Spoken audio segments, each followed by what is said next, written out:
Bonjour madame, monsieur, bienvenue à cette autre édition de Canal Presse. Heureux de vous savoir très nombreux comme tous les dimanches. Merci de nous renouveler votre confiance. Voici tout de suite et maintenant le sommaire de cette édition.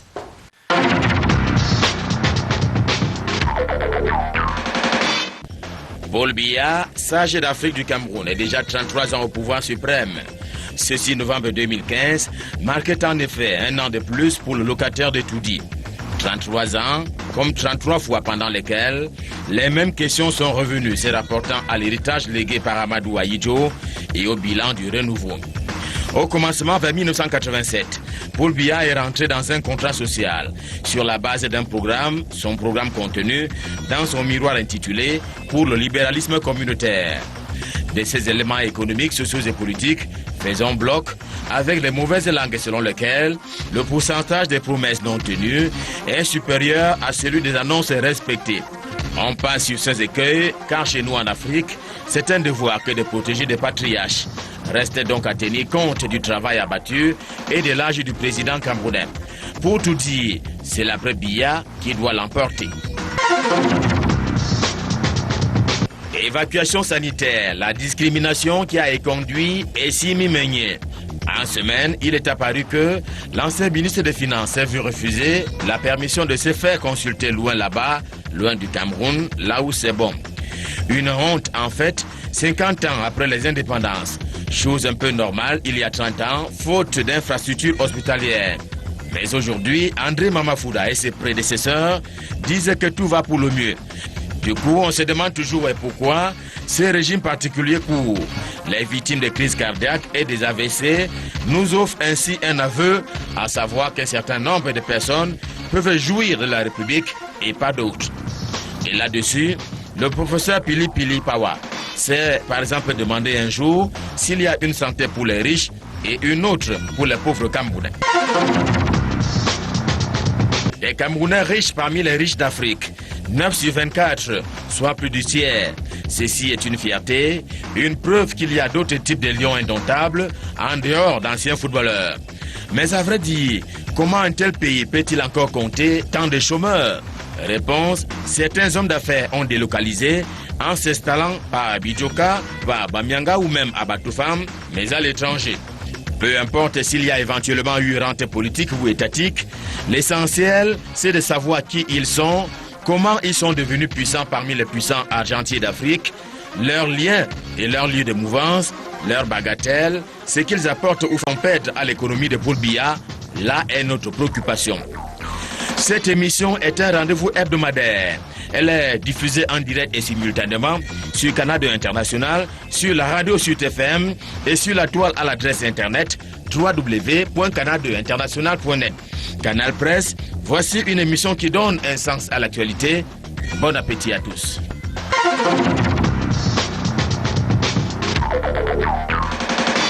Merci Ghislain, Pierre et Sono que je vous propose de retrouver ce soir quand il sera 20h30 aux internautes. Vous pouvez également réagir sur le site officiel consacré à ce programme, Canal Presse officiel. Vos réactions vous permettra également de contribuer à cette émission. Tout de suite, maintenant, on accueille nos différents panélistes. Honorable Gaston Comba, bonjour, bienvenue. Bonjour à vous et bonjour aux téléspectateurs. Alors, vous revenez du terrain avec les renouvellements. Comment ça se passe dans votre circonscription? Dans le camp ou dans ma circonscription, dans ma commune. Je crois globalement bien. Mais il faut dire que c'est rendu difficile aujourd'hui aussi à cause de l'état désastreux des routes. La route de Yabas est pratiquement praticable, celle de Kondjok pareil, les 12 km surtout de la dorsale qui est située à l'ouest, qui part de Bakou à Fopouanga. Véritablement, c'est un parcours de combattant. Je peux vous dire que j'ai effectué une bonne partie de ma tournée à pied, près de 80 km à pied dans un certain nombre de villages et certains en moto. Vous voyez un élu du peuple. C'est un vrai élu du peuple. Je crois que ça se passe globalement bien, même si par-ci, par-là, on peut lever un certain nombre de couacs. Parfois, on a par là un sous-préfet qui pense qu'il faut absolument s'intéresser au renouvellement et faire la promotion d'une candidature. On peut voir un certain nombre de personnes qui, par-ci, par-là, ne respectent pas toutes les règles de la circulaire ou qui ont une autre interprétation de la circulaire, ou qui fondamentalement n'ont pas beaucoup de respect pour les militants. Ce qu'on doit savoir, c'est que ceux qui viennent faire la circulaire, viennent faire le renouvellement, ils doivent compter sur la troupe qui est le RDPC. C'est eux qui font la base de notre parti et c'est eux qui soutiennent le président national et tous les candidats de notre parti aux élections nationales. En tout cas, on retient que c'est pas du tout facile pour les renouvellements de part et d'autre au niveau du Rassemblement démocratique du peuple camerounais. Je vous accueille avec cette autre actualité, les projets de mise en valeur de Bakassi bloqués à cause des procédures au niveau du ministère des Marchés publics. Que vous inspire cette situation? Bon, je vais déjà dire sur le point de vue déjà du principe, c'est que au moment où le président Biya mettait en place le ministère des Marchés publics, il lui avait assigné 4 objectifs. Un objectif de célérité dans la passation des marchés, un objectif d'amélioration de la gouvernance, un objectif d'équité et un objectif d'effectivité pour éviter évidemment ces marchés qui n'étaient pas réalisés et qui étaient payés. Et la question que vous posez relève de l'objectif de célérité. Et vous savez très bien que depuis l'affaire Bakassi, le gouvernement a mis en place une politique de développement des zones frontalières, qui est à la fois une question stratégique et une question économique. Je pense que si cela est avéré, il faut bien qu'on sache que le souci de gouvernance ne doit pas véritablement rendre l'efficacité de la passation des marchés publics assez moribond. Merci, honorable Gaston Komba, député RDPC. Michel Lobéouane, bonjour, bienvenue. Bonjour, merci de votre invitation. Magazine Forbes, c'est bien cela. Vous travaillez pour le compte de ce magazine qui est à l'origine de la publication des 24 riches de l'Afrique francophone. Comment se porte votre magazine? Eh bien, Forbes Afrique se porte plutôt bien. Cette publication récente renforce notre position de leader de la presse économique panafricaine. Donc, on n'a pas trop à se plaindre. Alors, on parle d'actualité internationale au niveau d'Afrique. La Côte d'Ivoire, Alassane Dramane Ouattara, qui a prêté serment pour un dernier mandat de 5 ans, pour être tout à fait précis. Comment entrevoyez-vous l'après Ouattara? Mais moi, je vois déjà, avant de voir l'après Ouattara, je vois les années Ouattara. Je pense que le pays sort d'une élection présidentielle qui a, si on peut dire, déroulé plutôt le tapis à Ouattara. Et il faut dire que même si sur le front de la réconciliation on continue d'attendre le président Ouattara, sur le front économique, il y a eu des avancées considérables. Maintenant, les années qui vont venir à la suite de cette élection, c'est la bataille pour eux, en tout cas pour l'émergence, puisque le seuil qu'ils ont fixé, c'est 2020. Et il est clair que avec le taux de croissance qu'ils ont, avec les grandes réalisations qui se font déjà depuis que le pays a retrouvé la paix, même si beaucoup d'experts ne pensent pas que la Côte d'Ivoire atteindra l'émergence, elle va faire un bond s'il n'y a pas d'autres crises politiques. Et je pense que la dernière élection a plutôt balayé, dégagé, si on peut dire, le chemin. Quant à l'après Ouattara, pour revenir précisément à votre question, la chose qui est positive, c'est que il semble clair qu'il n'a pas l'intention de remplir au terme de ce mandat-ci, et le jeu restera ouvert. Il y a des candidats qui sont sur la place. Il y a le président de l'Assemblée, Guillaume Soro, qui est un homme politique redoutable, habile, et qui a une vraie popularité dans une bonne partie du pays au nord. Il y a le ministre de l'Intérieur, qui est M. Bakayoko, qui donc est un aspirant. Et puis, il y a l'opposition, qui a peut-être réservé ses chances cette fois-ci parce que savait qu'elles étaient plutôt réduites et qui va jouer franchement sa carte. En tout cas, il y a des fortes personnalités politiques dans ce pays et l'équation et le jeu restent ouverts. Souley Yono, bonjour, bienvenue. Bonjour M. Boubangomna, merci de m'avoir invité chez vous à Canal de ce matin. Alors de bonnes nouvelles pour vous, aujourd'hui vous avez un très beau boubou, une bonne nouvelle qui concerne le problème de délestage. Chaque fois vous êtes venu sur ce plateau, vous avez eu à vous plaindre de ci ou de ça. Eh bien le ministre de l'eau et de l'énergie annonce la fin des délestages pour 2020. Vous y croyez, Souley? C'est incroyable, je n'y crois pas. Vous vous dites bien, vous parlez de délestage, mais je voudrais vous rappeler, il y a après avoir écouté le combat, que j'ai eu une crevaison en venant. Ça veut dire que le problème du Cameroun, c'est pas seulement les délestages, il y a aussi le mauvais état de route. Vous savez que c'est très difficile de circuler à Yaoundé, le goudron n'existe plus. Hein.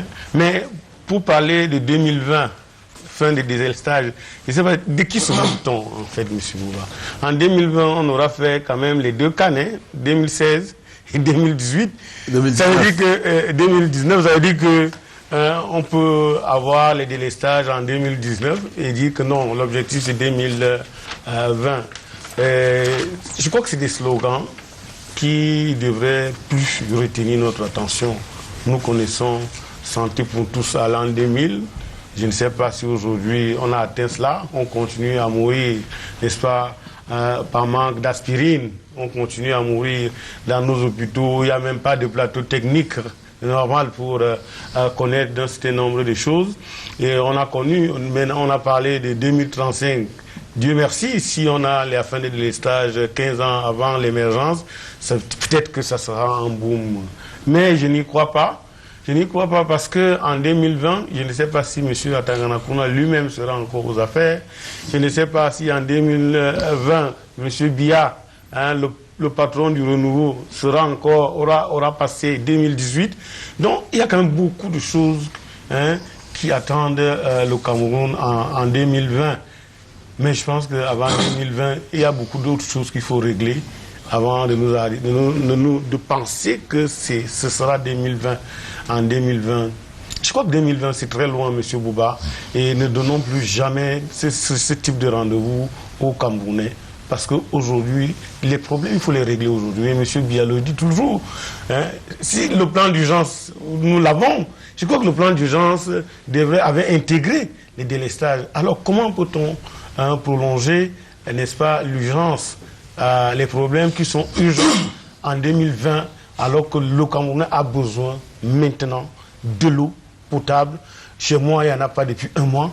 De l'énergie électrique qui vient au compte-gouttes avec tout ce que cela comporte comme, j'ai envie de dire, dégâts, désagréments quand arrive, n'est-ce pas, la rupture de l'énergie électrique. Je pense, M. Bouba, vraiment pour dire définitivement, pour trancher définitivement avec cela, il ne faut pas prendre les Camerounais pour les moutons sauvages. Merci Souley Yono. Cabral Libi, bonjour, bienvenue. Bonjour M. Bouba, et bonjour à de nombreux téléspectateurs. Et je voudrais dire, évidemment, le plaisir renouvelé que j'ai à être là ce matin aux côtés des respectables personnes qui viennent de prendre la parole avec la causticité qu'on les connaît. Qu'on leur reconnaît même. Et puis, permettez-moi aussi de rendre grâce à l'Éternel. Le Seigneur Jésus-Christ, par la grâce de qui le souffle de vie me renouvelle aujourd'hui. Vous savez, on l'oublie toujours. Il y en a qui oublient que c'est Dieu qui leur donne le souffle de vie. Et ils se prennent parfois pour Dieu lui-même. Merci de nous le rappeler de temps en temps, Cabral Libi. De nouvelles de sport avec vous, notamment la Chambre de conciliation et d'arbitrage du Comité national olympique qui a rendu un verdict ce vendredi déboutant la Fédération camerounaise de football dans l'affaire qui opposait à Abdourahmane Amadou, président de l'étoile filante de Garoua, débouté sur la question de l'annulation des textes de la Fédération des statuts de la Fédération camerounaise de football. Bon, peut-être que débouté serait un terme un peu excessif. En fait, la requête de la FECAFOOT a été déclarée irrecevable. C'était une requête en révision, parce qu'il faut savoir que le code de procédure de la Chambre de conciliation et d'arbitrage prévoit en son article 24 effectivement la possibilité d'interprétation d'une sentence et de révision de celle-ci. Alors la sentence dont il est question, c'est celle du 1er octobre 2015, sentence qui a annulé les statuts de la Fédération camerounaise de football. Et la dite sentence a été notifiée, mais dans sa version complète, le 26 octobre dernier. Donc, alors, c'est quoi la révision? Peut-être parce que jusqu'ici, on était habitué à l'appel. Généralement, quand il y avait une sentence de la Chambre de conciliation, la partie insatisfaite faisait généralement interjeter appel au niveau du tribunal arbitral du sport à Lausanne. Et comme souvent, cette modalité n'a pas été invoquée, on n'en parlait pas beaucoup. Mais la révision en droit, c'est très simple. C'est-à-dire, c'est la possibilité qui est donnée, c'est une action qui permet, qui amène le juge qui a rendu une décision, qui a rendu un jugement préalable à reviser sa décision pour une raison que l'un des éléments sur lequel s'est fondée sa décision était frauduleux. Par exemple, si vous apportez la preuve qu'un des éléments sur lesquels le juge s'est fondé était frauduleux, il peut réviser sa décision. Donc voilà principalement, ou alors que la partie qui a eu gain de cause avait une pièce ou une information qui, si ça avait été pris en compte, le jugement ne lui aurait pas été favorable. Donc il faut généralement un élément nouveau à cela. Et eux, à la FECAFOOT, donc, après la sentence qui a annulé les statuts, ont donc introduit une action en révision. Sauf que, en droit, de façon générale, l'action en révision, pour l'introduire, il faut attendre que la sentence querellée ait acquis la force de choses jugées. C'est quoi la force de choses jugées? La force de choses jugées, c'est l'état d'un jugement devenu insusceptible de recours.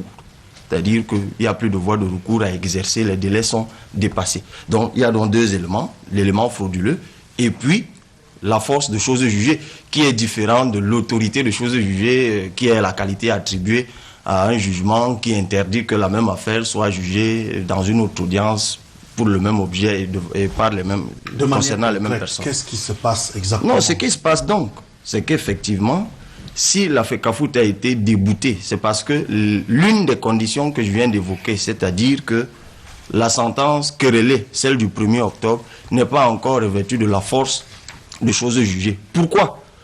Parce qu'il y a eu une confusion à un moment. D'aucuns pensaient que les délais de recours couraient, et je faisais partie de cela, dès la notification de l'extrait du plumitif. Mais par l'affaire Abdourahmane du 23 octobre dernier, nous savons que maintenant, les délais de recours sont comptés à partir de la notification de la sentence complète. Et la sentence complète donc, du 1er octobre a été notifiée le 26 octobre. Donc vous devez compter 21 jours à partir du 26 octobre. Et une fois que vous avez fait le calcul, vous vous rendez bien compte que les 21 jours d'appel ne sont pas encore écoulés. Donc effectivement, la FECAFOOT, eux, ils sont restés cohérents à la Chambre. La FECAFOOT ne pouvait donc pas voir sa requête reçue. Donc ce que la FECAFOOT doit faire simplement aujourd'hui, c'est donc d'aller gentiment au tribunal arbitral du sport qui est le TAS. C'est à Lausanne. Mais il faut préciser, et si tu le permets, c'est que effectivement, qu'est-ce que ça nous enseigne? C'est que les actes pris par Tombiaro Sidiki, au moment où nous parlons d'un point de vue juridique, sont nuls et de nul effet. Quelles sont les conséquences? Mais les conséquences, c'est que ces actes sont attaquables à tout moment. Je rappelle que la Chambre de conciliation a été instituée par une loi de la République.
Soulé, non, s'il vous plaît, Soulé. Non, je vous en prie.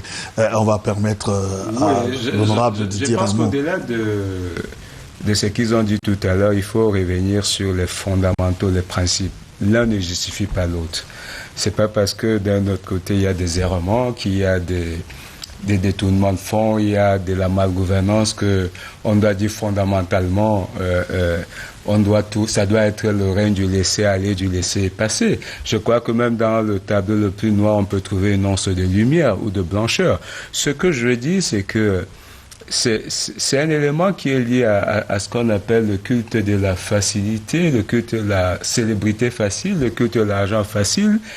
En fait, le culte de la facilité est quelque chose dont les Camerounais se sont véritablement appropriés dans tous les domaines. Donc, plus on fait facile, plus on gagne plus facilement. Et puis, vous savez, quand on prononce ce genre de propos, ça attire l'attention. Ce n'est même plus là. On m'aurait parlé de mélodie, que j'aurais vu qu'on peut avoir un débat sérieux là-dessus. Mais on ne parle pas de mélodie. Elle est bonne. Non, je dis que le débat ne s'est pas focalisé sur la mélodie. Parce que mon ami Soulé parlait tout à l'heure d'une mélodie des petits pays qui était très intéressante, malgré le fait que le débat n'était pas focalisé sur la mélodie, mais sur les propos qui sont tenus. Je pense que ce qu'on devrait faire, ce qu'on devrait plutôt dire, c'est de dire qu'au lieu de rentrer dans un processus d'intervention ponctuelle, qu'on s'approprie de manière globale de cette problématique, parce que c'est pas un cas isolé. C'est des cas qu'on retrouve dans beaucoup de chansons de Cameroun, et si on veut simplement rester dans le domaine de l'art musical. Donc il faut véritablement qu'il y ait une politique de contrôle d'un certain nombre de mœurs qui sont diffusées dans nos...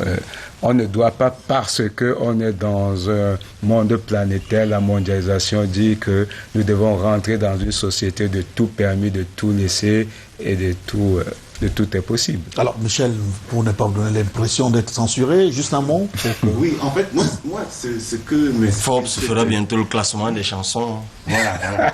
C'est ce que j'allais plus dire. Aimé. En fait, des artistes les plus influents. En fait, ce qui m'inspire ce débat, c'est au fond le statut de l'artiste chez nous. Parce que c'est facile de pénaliser les artistes, de les censurer, mais qu'est-ce qui est fait pour les préserver? Vous avez parlé des droits d'auteur. Qu'est-ce qui est fait pour qu'ils aient un réel statut, qu'ils vivent de leur art?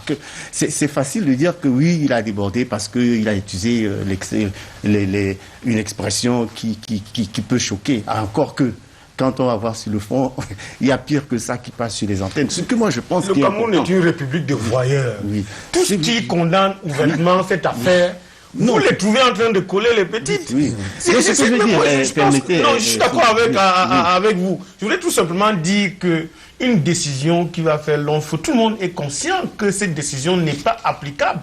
Elle ne peut pas exister. Mais vraiment, on le fait simplement parce que vous savez que maintenant, de plus en plus, les gens qui ne savaient même pas, qui n'entendaient pas ce morceau passer, sont allés le chercher dans les disqueries. Ils le gravent, ils le mettent dans leur ordinateur et partout. Finalement, on a même encouragé ça. S'il vous plaît, on va pas. Je termine, vous allez permettre qu'il termine. Vous allez permettre que Michel termine sur cette question. Que je dise au moins une chose.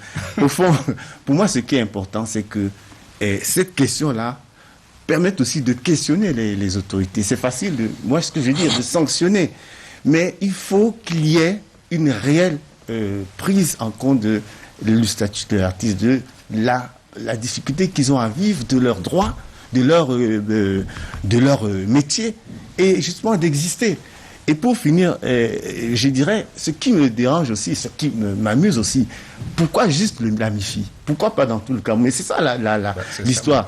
Pourquoi limiter? C'est là où on dit que c'est un coup de pub du préfet pour lui-même ou pour l'artiste. C'est la question que je me pose. Merci, cher monsieur. On marque une pause pour prendre la revue de presse feuilletée pour vous. Et par nous, c'est avec Debo Harley Andébé.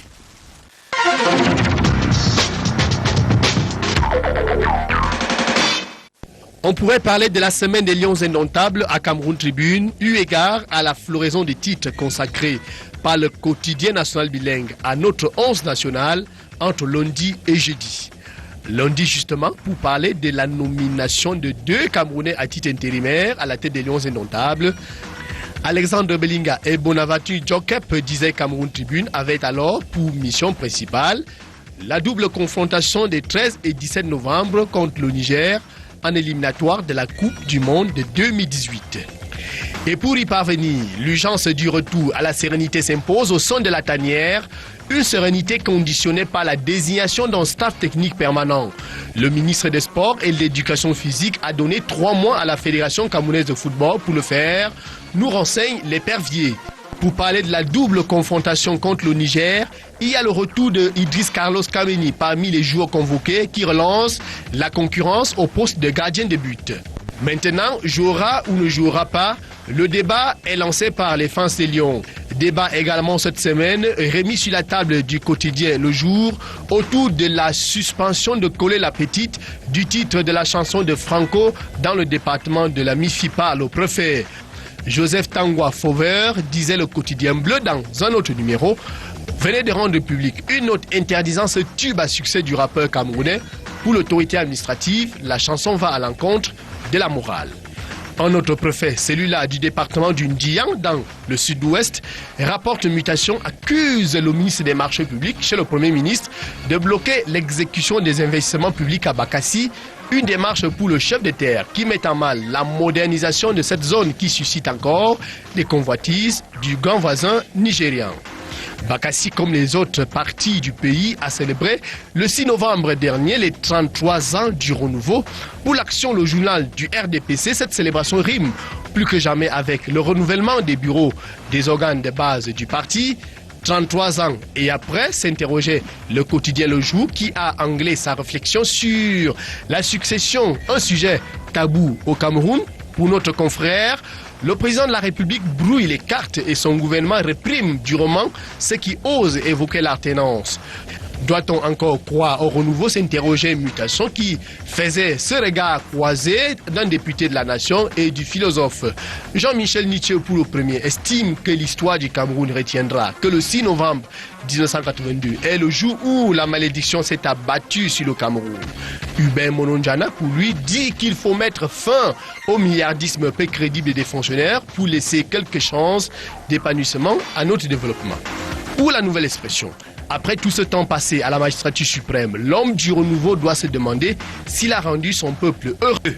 Paul Biya arbitre depuis 1 an dans l'affaire Essimi Meunier. Pour le quotidien, la nouvelle expression en pied de une, le dossier lié aux ennuis de l'ancien ministre naît depuis 2014, quand Laurent Esso demandait son audition. Selon les documents que Mutation a pu consulter, une note confidentielle du ministre d'État, ministre de la Justice, transmise au secrétariat général de la présidence de la République indiquait d'auditionner Essimi Meunier, ancien ministre des Finances, dans l'affaire des fonds bloqués à la Banque Atlantique du Cameroun, patrimoine de l'ex-société camerounaise de tabac.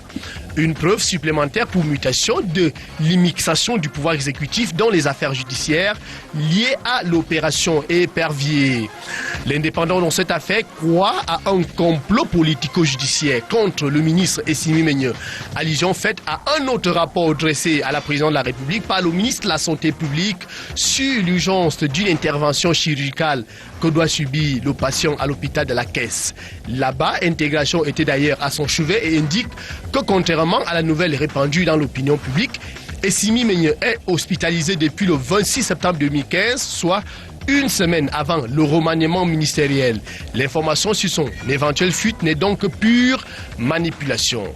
Restons dans le cadre de l'opération Épervier pour lire à Mutation que Paul Biya veut faire arrêter ses fils. Extrait d'une conversation entre un diplomate américain et le ministre Victor Mengot qui fait cette révélation. Parmi ses fils du président, justement, certains croupissent déjà en prison pendant que d'autres sont encore en fonction. Allons donc savoir si ceux qui sont encore en fonction ont quelque chose à voir dans l'affaire CRTV version Mendoza. Difficile à dire, sauf que le quotidien de l'économie nous renseigne qu'il y a bel et bien des noms qu'on ne cite pas très souvent, des personnalités qui jusqu'ici échappent toujours à l'enquête judiciaire parce que membre du Gotha politique. Le classement du magazine Forbes Afrique révèle que Baba Dampulo est le plus riche du Cameroun. L'homme d'affaires pèse plus de 457 milliards de francs CFA. Un classement du magazine revisité par Émergence qui dresse à son tour le classement des 9 premières fortunes du Cameroun. Baba Dampulo est suivi par Paul Fokam Kamonien, autres Samuel Foyou, Moukete Nochugwen, Nadabouba, Ngouchige et les familles Sowen et Kadji suivent ces deux barons. Et puis, grosse interrogation d'émergence. En cette veille de session parlementaire consacrée au vote du budget, où siégera le Sénat?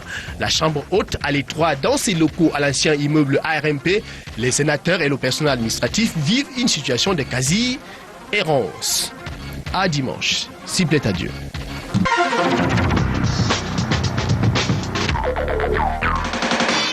Merci, à dimanche prochain, Debo Harley en DB.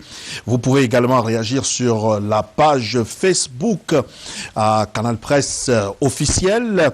Les réactions d'ores et déjà de Kenneth qui a réagi sur notre page Facebook. Ruth Wambo, continuez à réagir. Juste après la première thématique, nous allons vous faire part des contributions de tous ceux qui sont en direct sur la page Facebook de Canal 2 International. Alors on ouvre avec le renouveau national, 33 ans après, le 6 novembre 1982, doit être un jour de fête ou un jour de réflexion. La question, je vous la pose, honorable. Jour de fête ou jour de réflexion? Pourquoi l'un exclut l'autre? Je pense que ça doit être un moment de bilan et en même temps un moment de projection vers l'avenir. C'est comme ça que je le conçois. Et sur le terrain, qu'est-ce qui se passe chaque 6 novembre? Je pense que le président, il faut d'abord dire que le président Paul Biya est président de tout le Camerounais. Donc tous les Camerounais, quels que soient les partis politiques, sont intéressés par certainement la célébration de son accession à la magistrature suprême. C'est pour ça d'ailleurs que vous avez vu que la plupart des journaux en ont fait leur gros titre. Bon, évidemment, sur le terrain, c'est son parti, le RDPC, qui s'approprie, comme on dit, la logistique de l'organisation des cérémonies relatives. Mais je pense que cette année, les dispositions qui ont été prises par le comité central, c'était véritablement de célébrer cet anniversaire dans la sobriété, compte tenu de la situation sécuritaire dans notre pays, en mémoire de toutes les victimes des attentats suicides et de la guerre asymétrique contre Boko Haram. Alors, épluchons, si vous voulez bien, à présent, le bilan du renouveau secteur par secteur. On commence par le domaine de la politique. Sur le plan politique, pourquoi, par exemple, toutes les institutions de transition ne sont toujours pas en place? Je pense notamment au Conseil constitutionnel et à la Haute Cour de justice. Vous savez que ces histoires avaient été insérées à la Constitution de 96. Et cette Constitution de 96, vous savez ce qu'elle est devenue. Rien n'a été appliqué, on est seulement intervenu pour modifier, n'est-ce pas, pour faire sauter le verrou de la limitation des mandats. Je pense que le renouveau plus globalement, en politique toujours, vous voyez que finalement, les partis politiques qui nous ont pompé l'air pour nous dire qu'ils étaient les opposants au régime du renouveau, sont devenus inféodés au régime du renouveau. Tous, où la plupart rêvent de rejoindre, n'est-ce pas, le renouveau, le RDPC au gouvernement. Donc ça fait qu'on assiste quand même au crépuscule des crapules. Et du coup, on se pose la question aussi fondamentalement, est-ce que M. Biya a fait vraiment 33 ans au pouvoir? J'ai le sentiment qu'il est un jeune président. Parce que quand vous l'entendez prendre la parole, il est toujours en projet. C'est-à-dire 33 ans après, il continue à faire des projets sur telle année, Non, je pense qu'il y a un gros problème à tous les niveaux. Nous vivons 33 ans de stérilité. 33 ans qu'on peut logiquement, j'ai pas envie de dire ça comme ça là, mais je dois le dire, qu'on peut déchirer. Parce que justement, nous, on a le sentiment que pendant 33 ans, le pays s'est arrêté. Est-ce que vous vous imaginez qu'un pays comme le Cameroun n'a pas une route bitumée qui relie ce qu'on appelle le triangle de la mort? Vous ne pouvez pas facilement aller de Yaoundé à Bafoussam, de Bafoussam à Douala, de Douala à Yaoundé. c'est la chose la plus facile et élémentaire. En 33 ans, on n'a même pas pu construire un stade. Pourtant, Dieu seul sait quelles sont les victoires enregistrées. Sur le plan économique, il y a quoi? Encore sur le plan politique. Oui, j'ai envie de dire que non, tout cela est lié. Si au moins ça avait marché quelque part, on pourrait dire que vraiment, ici, ça ne va pas marcher, là, ça ne va pas marcher. Mais je pense, Bouba, que sur le plan politique, pour conclure, pour chuter, nous sommes revenus au parti unique. Et n'oublions pas, chaque fois qu'on parle, que M. Biya a arraché le parti d'Amadou Ahidjo. Alors, justement, sur le plan politique, l'honorable veut dire quelque chose. Je vais vous passer la parole. Permettez que je relance Michel sur la question de Soulé. Le renouveau n'a-t-il pas profité, par exemple, des failles de l'opposition pour mettre 33 ans au pouvoir? Oui, en réalité, pour moi, 33 ans de pouvoir d'une seule personne, d'un seul parti, questionne au fond l'ensemble de la classe politique. On se rend compte que Paul Biya a réussi, en tout cas sur le plan personnel, sur le plan individuel, une équation incroyable. Voilà un homme politique qui arrive au pouvoir, qui s'adapte aux différentes circonstances. Lorsqu'il y a eu la grave crise politique pour le basculement vers le multipartisme. Vers les années 90. Les années 90, tout le monde pensait à un moment, l'opposition même l'a dit, que le pouvoir était à ramasser. Paul Biya s'en sort.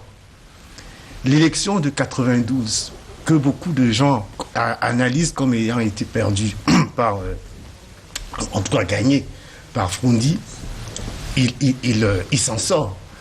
Néanmoins, malgré le fait que une bonne partie de l'opinion voulait le changement. Une bonne partie de l'opinion camerounaise souhaitait le changement. Il s'en sort. Mais ce qui est le plus surprenant et que beaucoup de gens questionnent à l'étranger, moi, beaucoup de gens me posent cette question à l'étranger, mais comment se fait-il qu'il n'y ait pas d'homme politique d'envergure dans l'opposition au Cameroun? Paul Biya a réussi à atomiser l'opposition en 33 ans. Aujourd'hui, comme l'a dit Soulé, il n'y a plus d'opposition. L'opposition est complètement... en tout cas, il n'y a pas une personnalité qui puisse faire face, qu'on puisse même envisager comme étant un recours. Et autre chose, mais ça c'est alors encore plus questionnant, dans le propre camp du pouvoir, tous ceux qui sont considérés comme des adversaires potentiels politiques sont embastillés. Aucun opposant, je vais dire, qui se qualifie comme tel, qui est positionné comme tel, n'est en prison. Mais ceux qui sont en prison, qui sont des adversaires potentiellement politiques, le sont. C'est-à-dire que sur le plan politique, la question qu'on a, c'est comment ce pays, où il y a tant de cerveaux brillants, d'intelligence, n'est pas arrivé à générer. On peut dire, oui, Paul Biya ceci, Paul Biya cela, mais la question réelle, c'est la classe politique qu'on a interrogée. Comment se fait-il qu'il ne puisse pas y avoir aujourd'hui d'hommes politiques, je dis même au pluriel, qui est émergé, qui puisse être un recours possible? Aller en Côte d'Ivoire, aller au Gabon, aller au Sénégal, aller même au Congo, où à des agitations, les deux Congos, il y a une opposition, il y a des personnalités. Au Congo, Kinshasa, on parle de Katumbi. Il était quand même du camp présidentiel. Mais aujourd'hui, des leaders de l'opposition se sont ligués. Mais au Cameroun, personne. Est-ce que c'est possible? Est-ce que c'est compréhensible? C'est ça la question que moi, je me pose. Alors, honorable Gaston Komba. Oui, réaction sur 3 points. Le premier sur les institutions qui ne sont pas mises en place. Je crois que c'est les Camerounais qui ont voté cette institution, qui avait bien un article qui disait que ces institutions vont être mises en place progressivement pour rester dans le domaine de la légalité. Deuxième réaction, le président est toujours en projet. Je pense qu'un homme politique, qu'il soit président ou n'importe lequel, doit toujours être en projet. Vous savez, il y a une sagesse chez moi qui dit que si on te dit que tu vas mourir demain, aujourd'hui, plante une tige de cacao ou de café ou de bananier. On se pose la question de savoir pourquoi on doit le faire alors qu'on va mourir demain, simplement parce qu'il faut penser à ceux qui viendront demain. La troisième réaction, c'est par rapport à l'opposition. Il a tout à fait raison. C'est le président Mitterrand qui disait dans son livre Mon Testament, il disait, il n'y a pas de mauvaise constitution, il n'y a que des politiciens médiocres. Et évidemment, une bonne opposition permet véritablement à ceux qui sont au pouvoir de se remettre en question et d'être meilleurs. Mais s'il n'y a pas une bonne opposition, s'il n'y a pas une opposition véritablement qui fait son travail son travail de position, c'est-à-dire que son travail de critique constructive, à ce moment, évidemment, les autres s'endorment sur leur laurier. Et c'est véritablement pour notre pays un problème. Cabral Libi, au stade actuel des choses, est-ce que le Cameroun, on va le dire, est une démocratie ou alors on est dans une phase de balbutiement? Alors, pour répondre à cette question, je vais invoquer d'autres choses. D'ailleurs, vous savez, les DPCistes sont toujours comme ça. Ils sont comment? Pour démontrer que Paul Biya a atomisé l'opposition, M. Gaston Komba fait montre d'une très bonne connaissance livresque. Il invoque les ouvrages de Mitterrand. Mais c'est la réalité, malheureusement. Il faut faire le bilan de Paul Biya, il n'invoque pas l'ouvrage par lequel il faut commencer, qui est Pour le libéralisme communautaire, publié aux éditions Pierre-Marcel Favre en 1987. Et dans cet ouvrage, en 4 ou 5 chapitres, il y a un ouvrage consacré à la politique. Le titre, c'est Pour une société politique nouvelle. C'est d'ailleurs un chapitre en 3 points, où il donne sa vision de la démocratie, où il parle du pluralisme. Il y a même un point en particulier qui est consacré sur 10 pages au parti unique. Parce que chaque fois qu'on parle du bilan politique de Paul Biya et qu'on met à son actif la démocratie, il faut toujours savoir ce que Paul Biya lui-même pensait de la démocratie. Mais évidemment, il faut aussi savoir d'où on part. On part du régime Ahidjo, de 22 ans d'écrasement, de resserrement, d'assassinat d'hommes politiques, d'exil et tout le reste. Quand Paul Biya arrive, les défis les plus urgents pour lui sont des défis politiques. Parce qu'économiquement, le pays est prospère, on en reparle tout à l'heure. Les défis sont politiques. On attend de lui le desserrement de l'espace politique. Sauf que, quand vous lisez effectivement son ouvrage, par exemple sur le RDPC, il dit, il reprend que le RDPC doit demeurer le parti unique.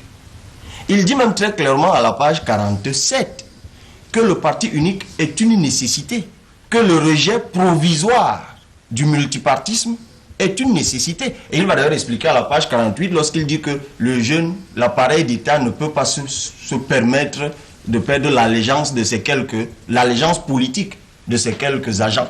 Voilà sa position à l'époque. Et rien d'étonnant donc que jusqu'en 90, il n'y ait pas eu de multipartisme. Pas du tout. Et rien d'étonnant que les Emma Basile, dans les années de Braise, aient organisé des marches où ils affichaient des pancartes disant non au multipartisme précipité.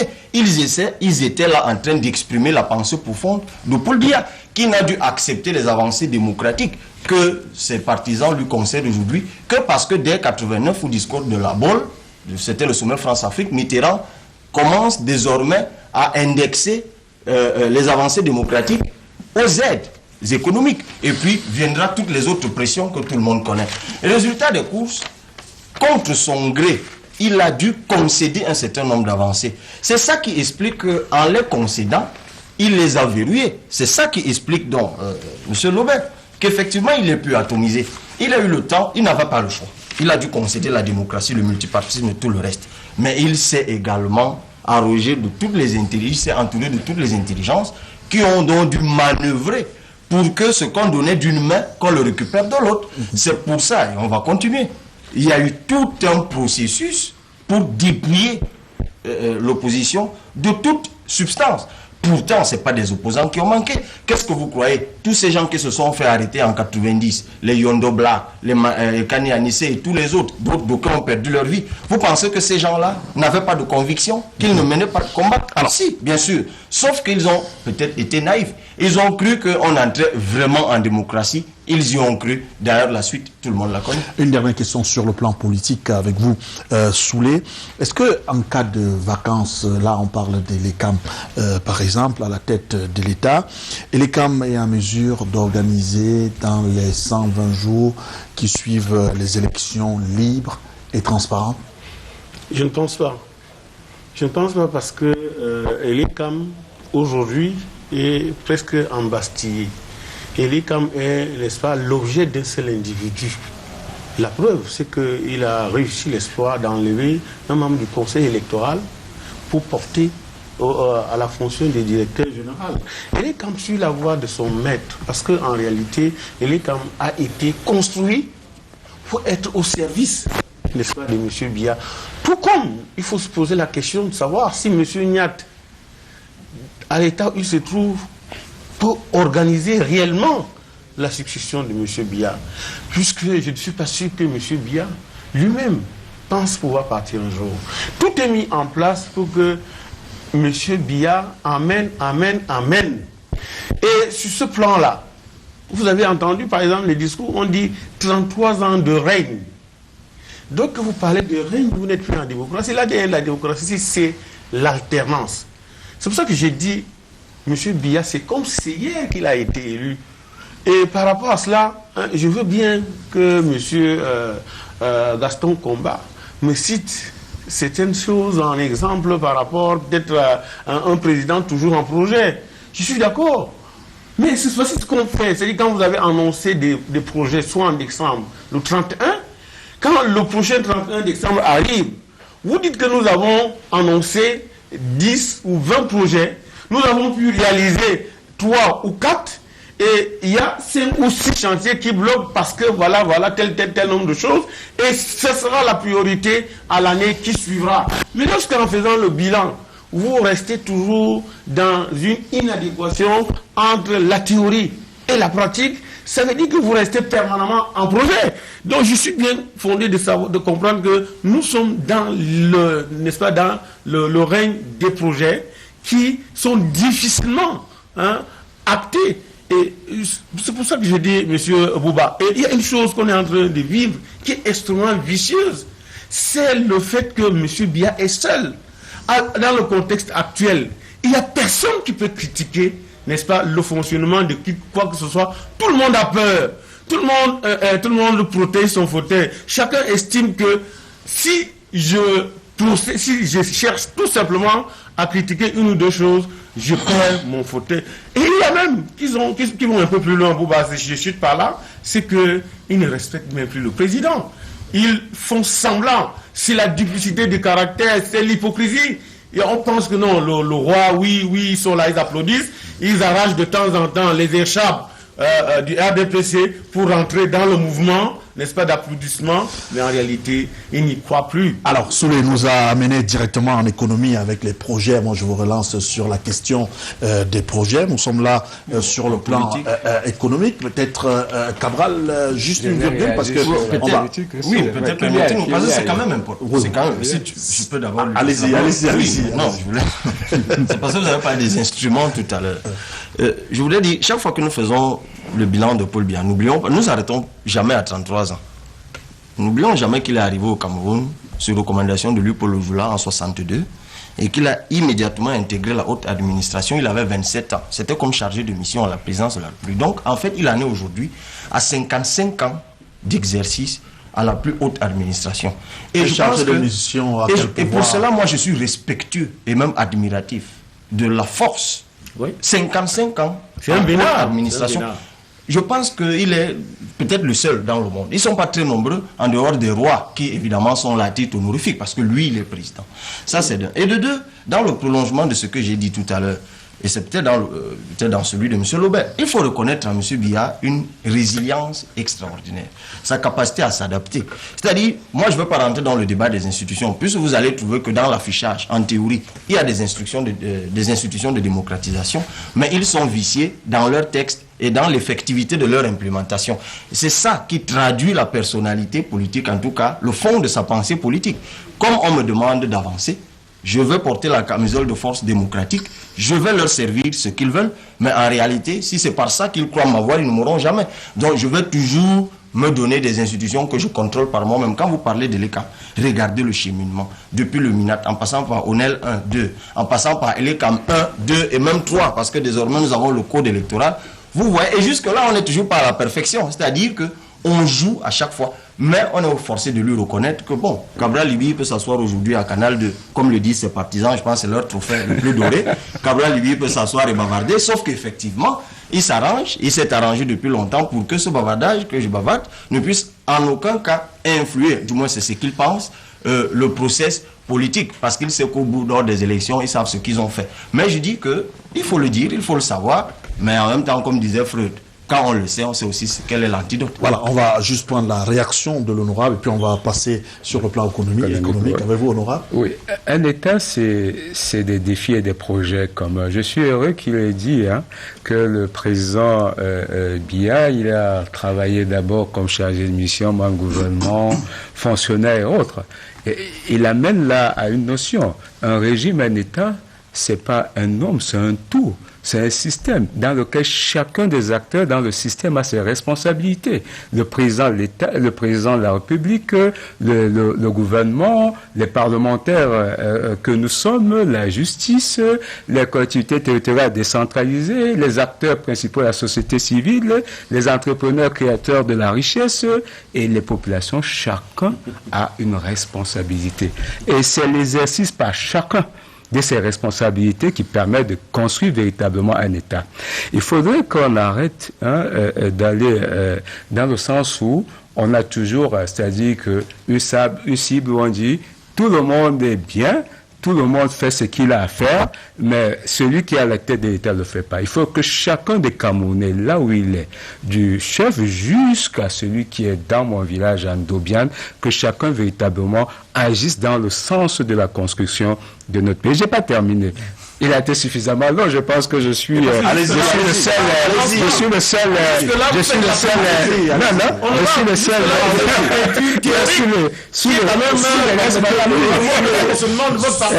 Permettez à l'honorable de s'exprimer. Il fait la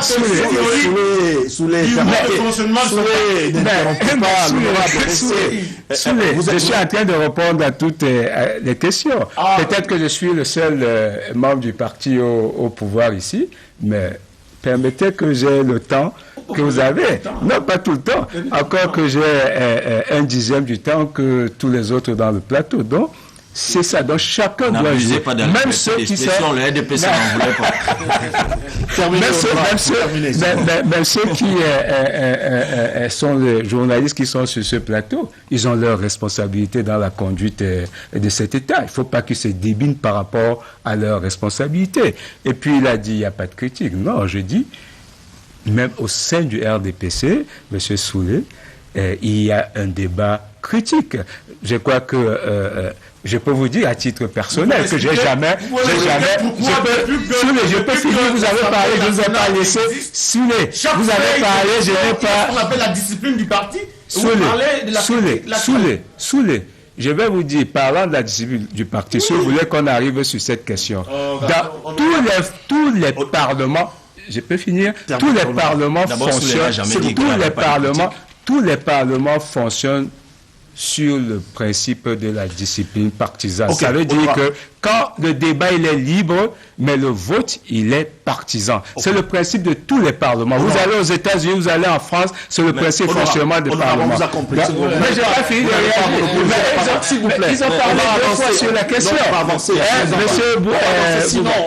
Ils ont parlé 3-4 fois sur la question. J'avais un certain nombre de fois sur les questions. Sinon, il a intervenu 2 fois sur la question, sous les 2 fois sur la question politique. On va faire confiance pour le timing. Simplement pour terminer, dire à monsieur... je vais lui dire, pour terminer sur cette question-là, que j'ai bien lu le libéralisme communautaire. Je ne pense pas qu'il est véritablement bien lu, parce que je peux lui dire les 3 principes du libéralisme communautaire. C'est la liberté d'entreprise encourageant l'initiative privée. Le 2e principe, c'est le rôle régulateur de l'État. Et le 3e, c'est le devoir de solidarité nationale de tous les Camerounais. Alors, Michel, l'un des problèmes, justement, qui empêche le développement du Cameroun, c'est la corruption. La volonté politique est-elle suffisante pour combattre ce fléau, selon vous? Oui, pour moi, quand on analyse le bilan, sur le plan économique, c'est mitigé. C'est vraiment, on peut dire mitigé. Je dis mitigé parce que c'est vrai, il y a peut-être une volonté ces dernières années de changer les choses. Mais ce qui est clair, votre question, pour moi, ne fait pas de doute. La réponse ne fait pas de doute. Le Cameroun est véritablement handicapé, mais très sérieusement handicapé par la corruption. Mais la corruption, c'est un mot vague. En fait, il faut expliquer c'est quoi la corruption au Cameroun. Au Cameroun, elle est devenue structurelle, elle est organisée, et je dirais même plus, elle est, je dirais même, fabriquée dans les institutions, enfin les universités, les NAM, parce que quand même, nous sommes dans un État où la haute administration est largement contrôlée par des acteurs qui ont été formés par l'ENA. Et cette haute administration fonctionne avec un schéma mental qui est clair. Il n'y a pas un projet au Cameroun sur le plan économique, quel qu'il soit, à moins qu'ici on me donne un exemple contraire, qui ne soit mené avec comme priorité la logique de qu'est-ce que celui que le conduit y gagne. En tout cas, c'est la logique qui préside à tous les projets. Et ça, c'est comme conséquence que beaucoup de projets sont paralysés. Même ce fameux plan d'urgence. Urgence. Pourquoi il y a un plan d'urgence? Parce qu'on s'est rendu compte que le fameux programme qui doit nous conduire à l'émergence, il n'avait pas démarré, des projets qui devaient avoir été retardés, et bien de choses qui auraient dû être réalisées il y a 10 ans, 5 ans, non, l'ont pas été. Il y a la formation, on a parlé des routes. Monsieur Gaston Combat, dans votre propre circonscription, vous avez parlé de projets. Ce n'est pas normal que le Cameroun se trouve dans cette situation. Entre Douala et Yaoundé, c'est vraiment terrible de se déplacer. Le fameux pont, 3e pont, ça fait combien de temps on en parle? Je reviens très souvent en Côte d'Ivoire. Et j'ai parcouru ce qu'on appelle le fameux pont Henri Konan Bélier HKB. Ce n'est pas un pont, c'est 26 km d'échangeurs qui ont complètement désengorgé la ville. Nous, le pont qu'on veut faire, qui n'est même pas si long, on peine à le faire. Donc, moi, je peux citer un exemple qui est derrière dans ce dernier numéro de Fort de l'Afrique.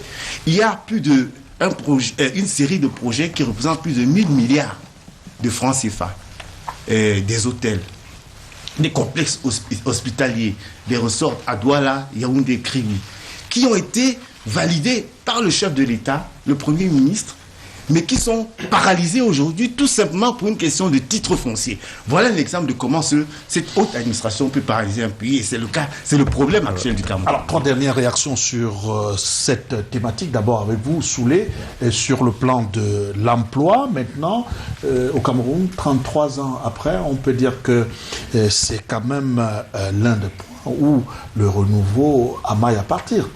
Vous savez, j'aime toujours dire que le président de la République, après avoir bénéficié d'un ensemble de privilèges comme jeune, a jeté la clé de la jeunesse. Parce que depuis qu'il est aux affaires à l'âge de 29 ans, je ne suis pas sûr qu'il a intégré, n'est-ce pas, l'employabilité de la jeunesse dans, n'est-ce pas, son organigramme, ou bien alors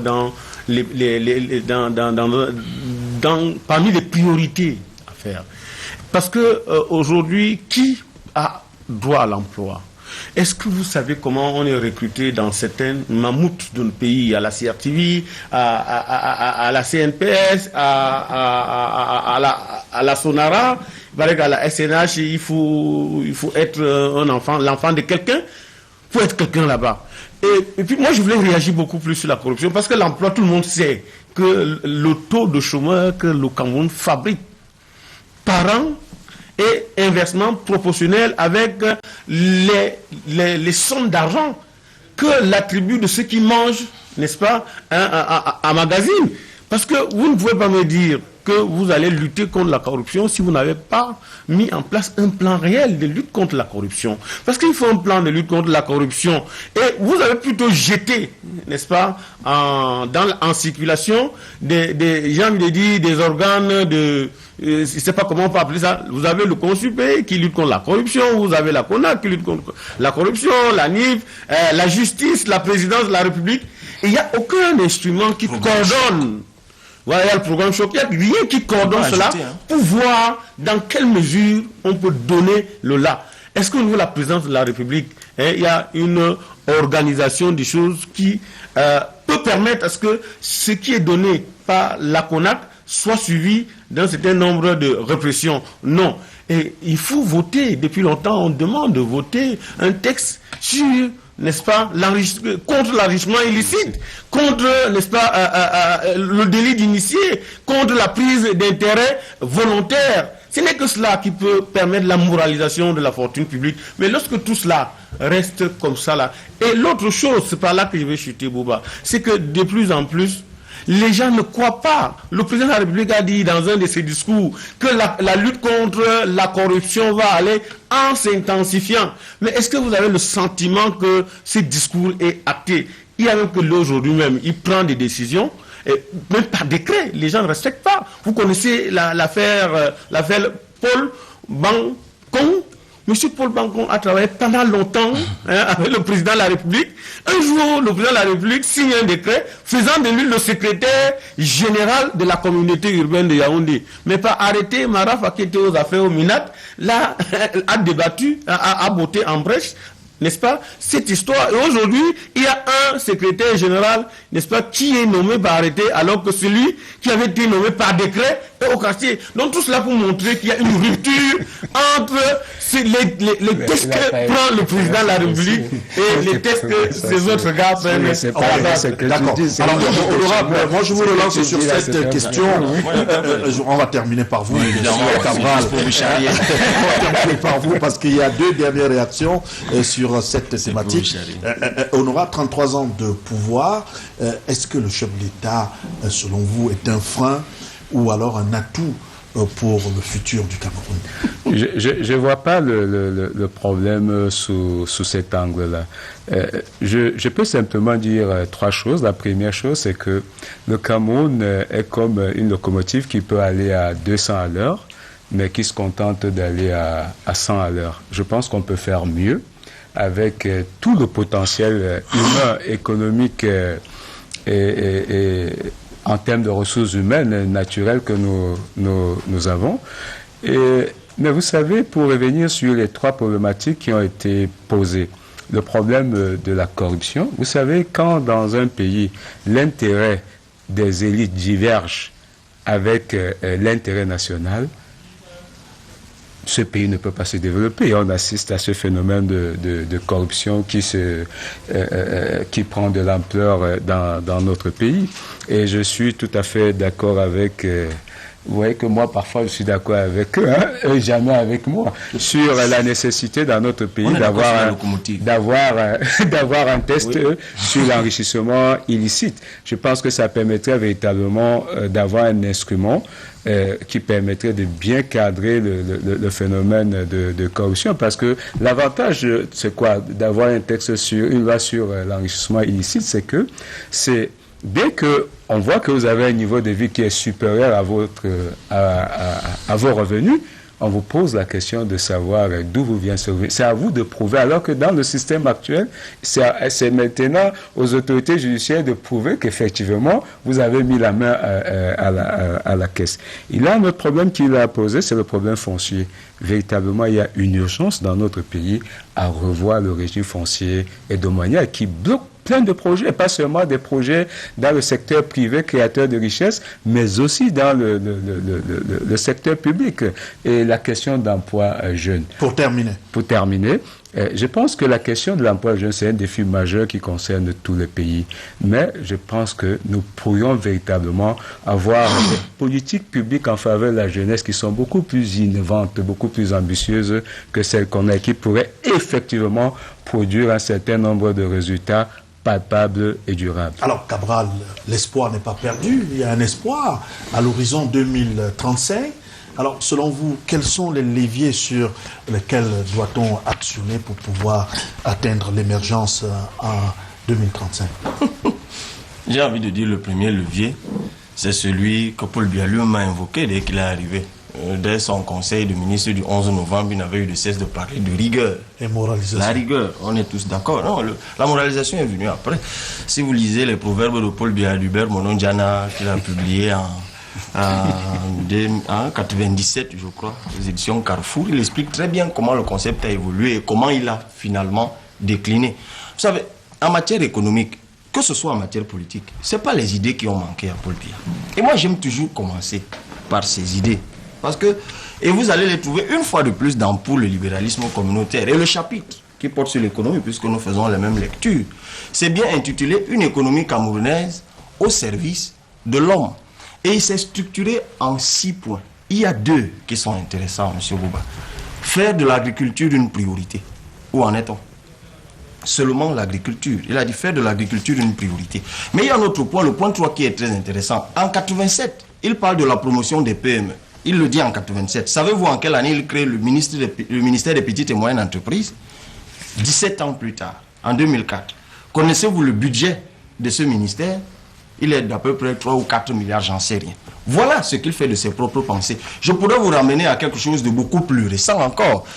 Émergence de l'Afrique, regard croisé, Paul Biya, Youssou N'Dour Abdoulaye, Biochane. C'est publié en 2010. Vous allez voir là-dedans ce que Paul Biya pense de l'émergence. Donc, à chaque fois, il a de belles pensées, de belles idées. Vous parlez de corruption tout à l'heure. M. Lobé, je suis d'accord avec vous. Au-delà même de la structuration ou de l'élément structurel, la corruption est devenue un levier de gouvernance.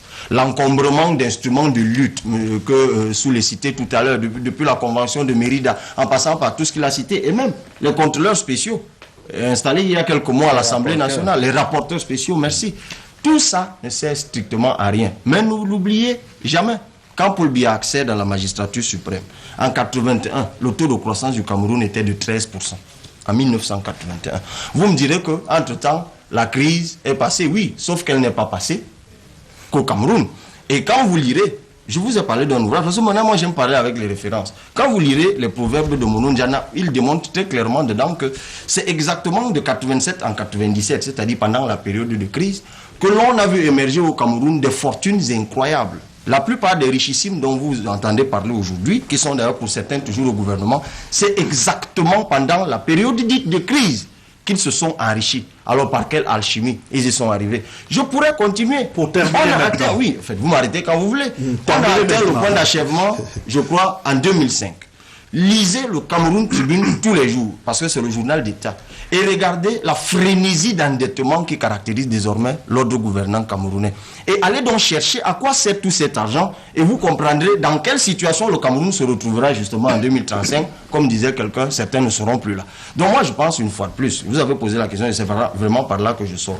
Je pense qu'il faut être rigoureux, il faut simplement être sérieux, mais je pense que ça passe aussi forcément par le renouvellement du personnel politique, ceux qui sont à la décision, ceux qui doivent implémenter un certain nombre de choses. Je crois que c'est une classe politique qui a fait ce qu'elle a fait. Vraiment, dernière référence. Je vous invite à lire un document publié par le MINPAT, c'était en 2013. Plan d'adaptation et de modernisation de l'économie camerounaise. Vous verrez ce que les fonctionnaires du MINPAT eux-mêmes disent de l'appareil productif, comment ils démontrent comment il est déficient. Ils démontrent comment la balance de commercial est déficiente. Ils démontrent comment les finances publiques sont mal gérées. Ce sont les fonctionnaires du MINPAT. Donc tous ces constats sont faits. Nous ici on ne dit rien de plus. Mieux que nous, ils sont au courant de ce qu'il faut faire. Ce qu'il faut même faire, ils l'ont déjà élaboré. Mais c'est ceux qui doivent l'implémenter. Peut-être les mauvaises langues disent que le fait que tout soit concentré sur un seul homme, qui depuis le sommet décide de tout, même des entraîneurs de football, et eu égard à la fatigue qu'il peut le gagner après 55 ans, peut-être c'est là le problème, mais j'en sais rien. Merci, on va aller au pas de course. Le renouveau national 33 ans après, on peut épiloguer longuement sur la question. Juste pour repartir du côté de la régie, pour prendre une petite respiration, derrière on retrouvera la deuxième thématique consacrée à ce programme.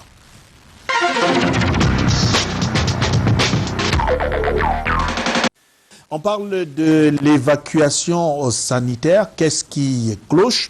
On pose la question à l'honorable Gaston Komba. Qui a droit au Cameroun? On commence par vous, si vous voulez. Peut-être que vous allez... on commence par vous. Qui a droit à l'évacuation sanitaire au Cameroun? Je crois tout le monde, tous les Camerounais.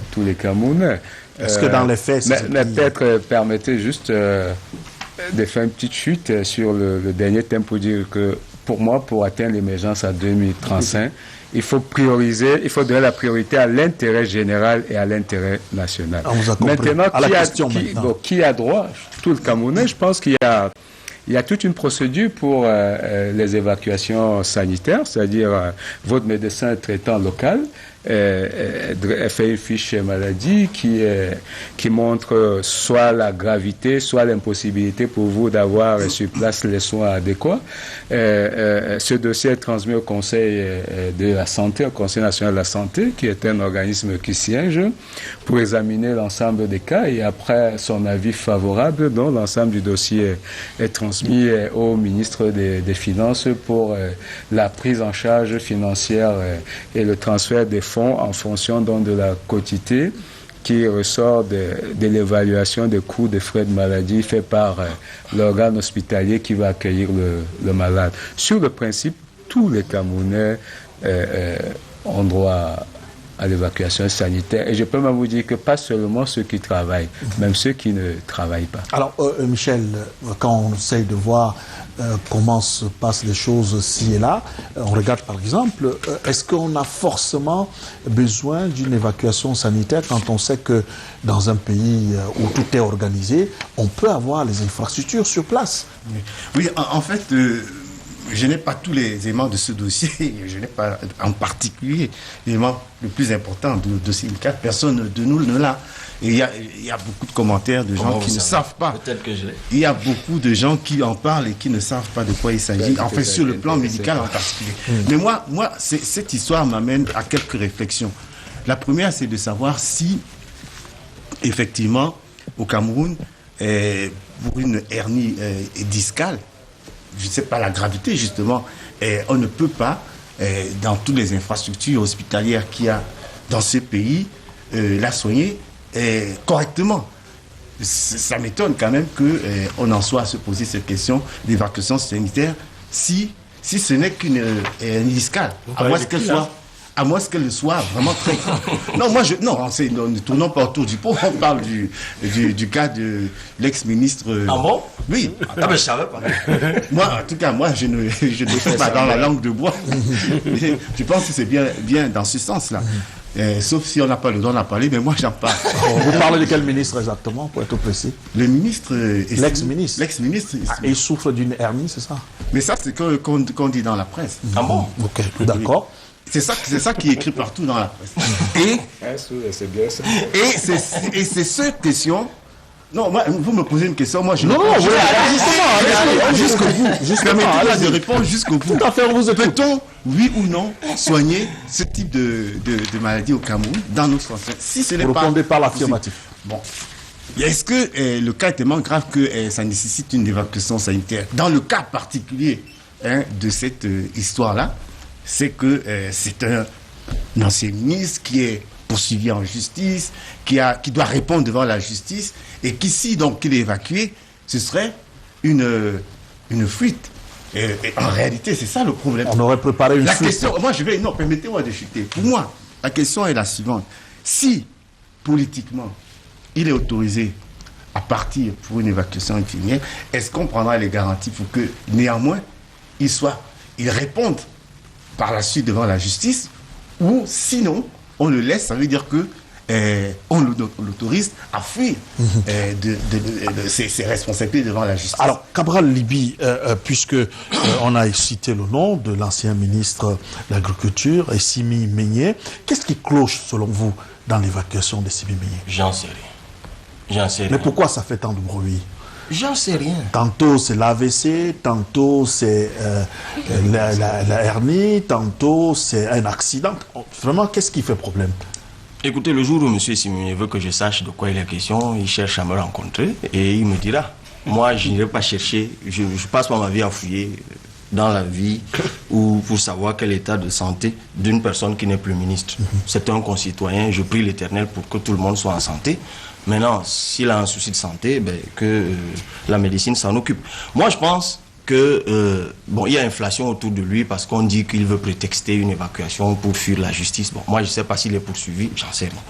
Mais par contre, Monsieur Komba parlait tout à l'heure des conditionnalités pour être juste peut-être pour ajouter à ce qu'il a dit. Il y a une loi qui régit la prise en charge de l'évacuation sanitaire au Cameroun. C'est une loi du 9 juillet 1991. Et cette loi dit, de façon limitative même en réalité, ceux qui ont droit à l'évacuation sanitaire, vous avez en partie raison en partie. Il s'agit des agents de l'État et des fonctionnaires principalement.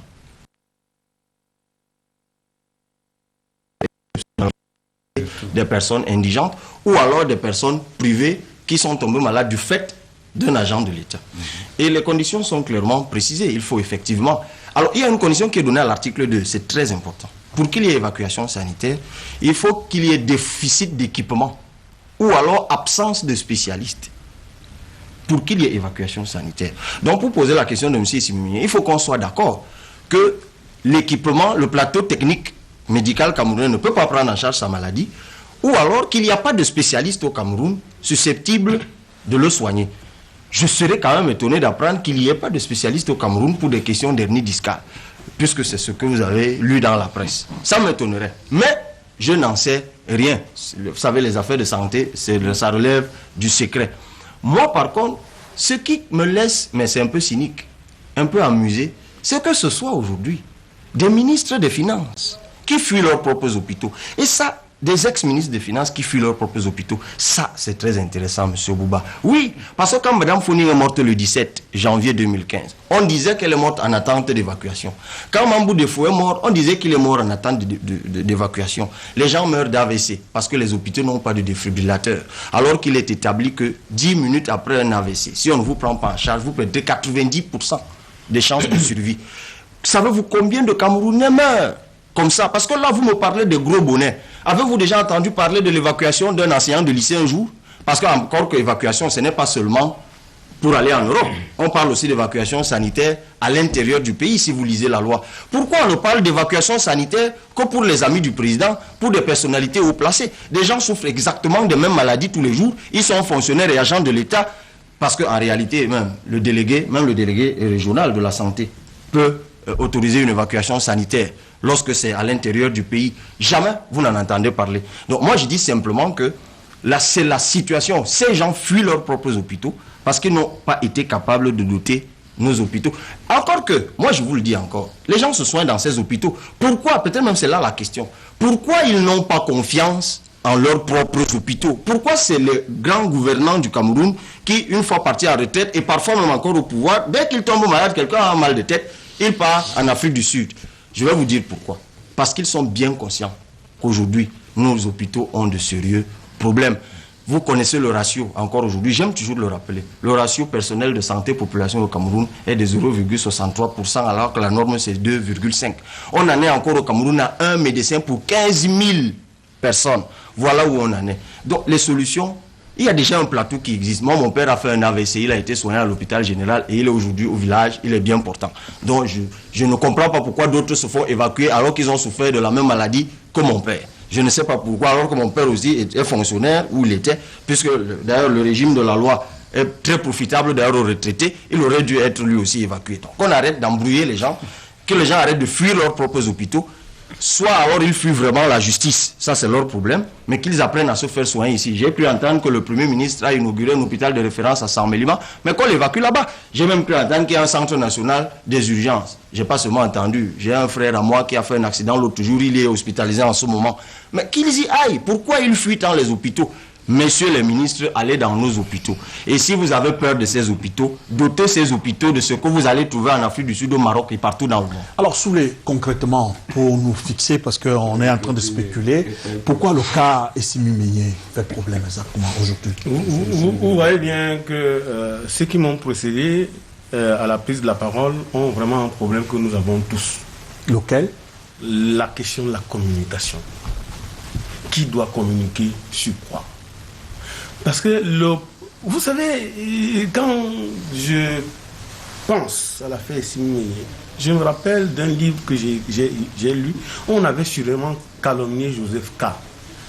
Car un matin, il fut arrêté alors qu'il n'avait rien fait. Ça, c'est le procès.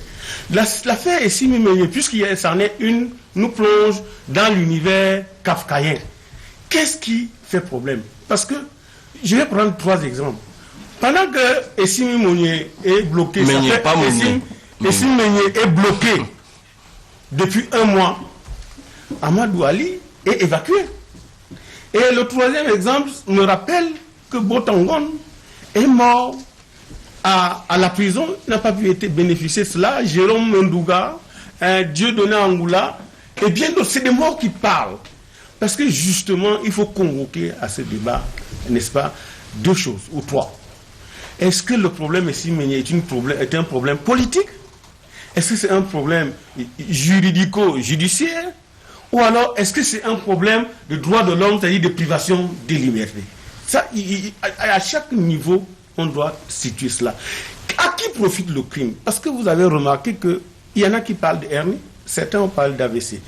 Mais moi, j'ai lu Intégration, qui a envoyé un journaliste au chevet de Simonier pour constater que, contrairement à ce qu'on avait dit à l'opinion populaire, que suite à sa disgrâce, n'est-ce pas, du 2 octobre, il a attrapé un AVC.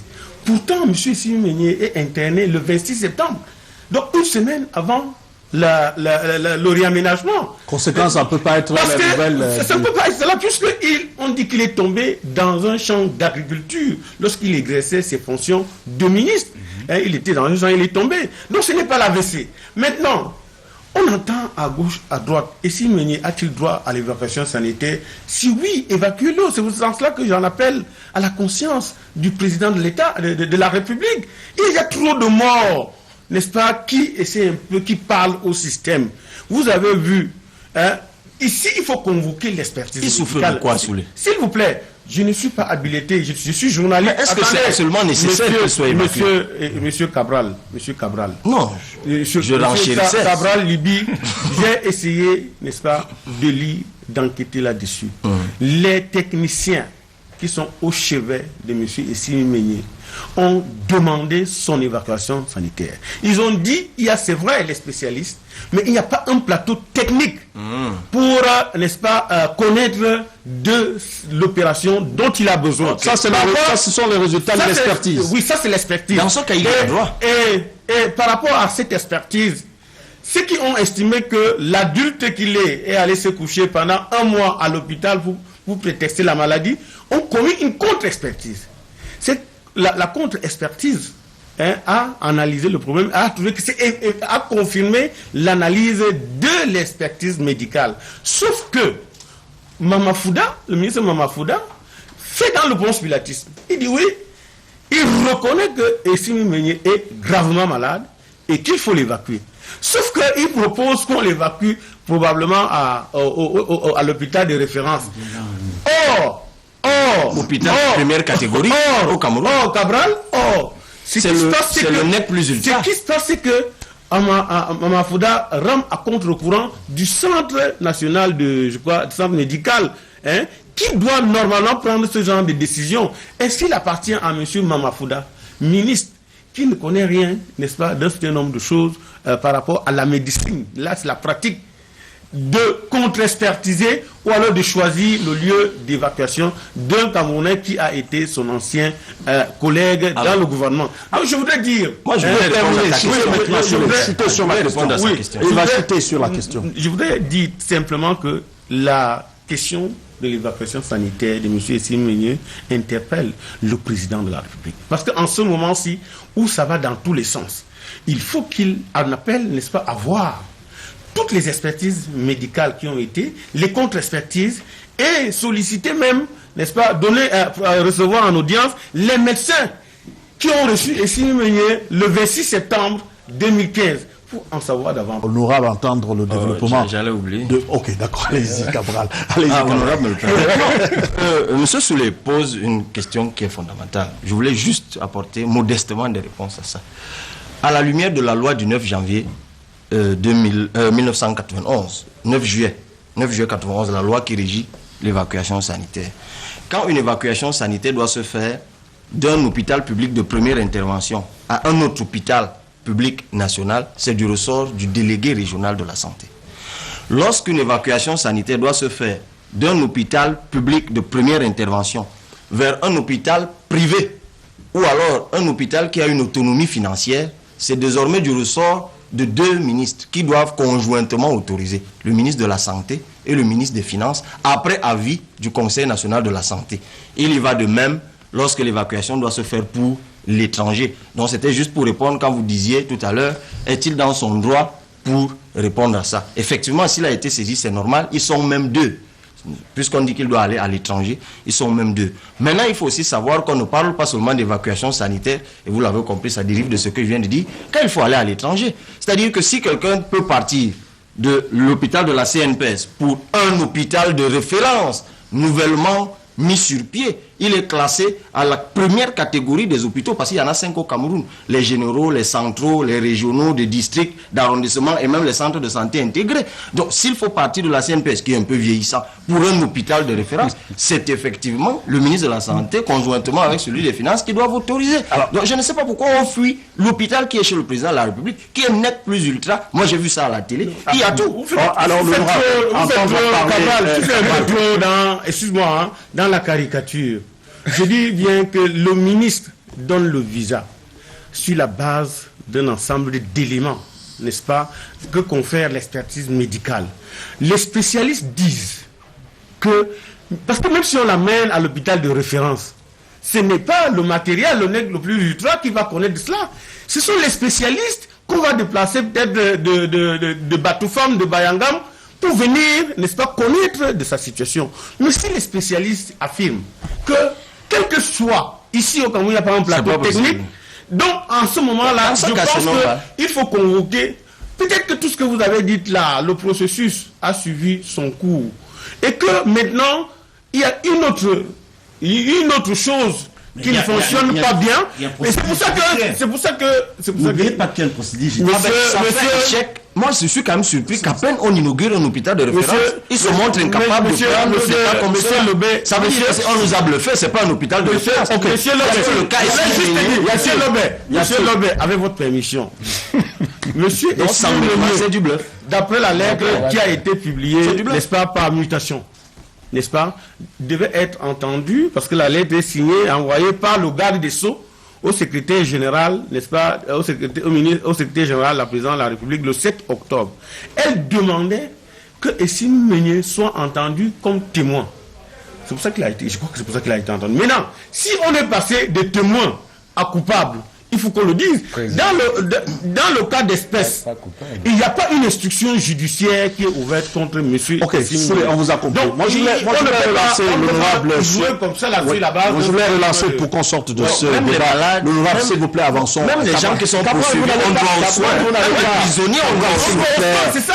C'est le droit le plus élémentaire, l'accès à la santé. S'il vous plaît, je n'allez pas monopoliser la parole, je vous en prie. Alors, si il est avéré que Essime Meunier soit coupable, est-ce qu'il n'a pas droit à une évacuation sanitaire? Je vais réagir sur les principes universels. Hein. Je pense que d'abord, le domaine de la santé relève du domaine de la vie privée. Et puis, il y a 2 instruments importants, un international et un national, qui fondent le droit à la santé de tous les citoyens. La Charte universelle des droits de l'homme, qui et notre Constitution, qui dans ses principes fonde l'élément du droit à la santé de chacun des citoyens. Donc je pense que qu'on soit en liberté ou pas en liberté, qu'on soit prisonnier ou qu'on soit témoin, chacun des Camerounais, chaque citoyen, chaque être humain a droit à la santé. Pour moi, il n'est pas. Oui, c'est ce que j'ai dit. Même s'il était présumé innocent, s'il était éventuellement. S'il vous plaît, vous laissez Michel. Je voudrais simplement, pour chuter, dire quand même qu'il y a un effort sur le plan national qui est fait ces dernières années pour mettre un certain nombre d'hôpitaux de référence, mais il faut aller plus loin vers la spécialisation des hôpitaux de référence pour qu'on ait véritablement des plateaux techniques qui peuvent prendre en charge un certain nombre de... Mais il doit avoir une maladie rare. Michel. Oui, moi j'avoue que c'est une question qui n'est pas aussi simple que ça. Elle pose bien entendu plein de problèmes qu'on a abordés, que Cabral a clairement bien explicité. Oui, est-ce qu'on fait confiance à notre système médical, notre système hospitalier? Est-ce que nos dirigeants ou ex-dirigeants lui font confiance?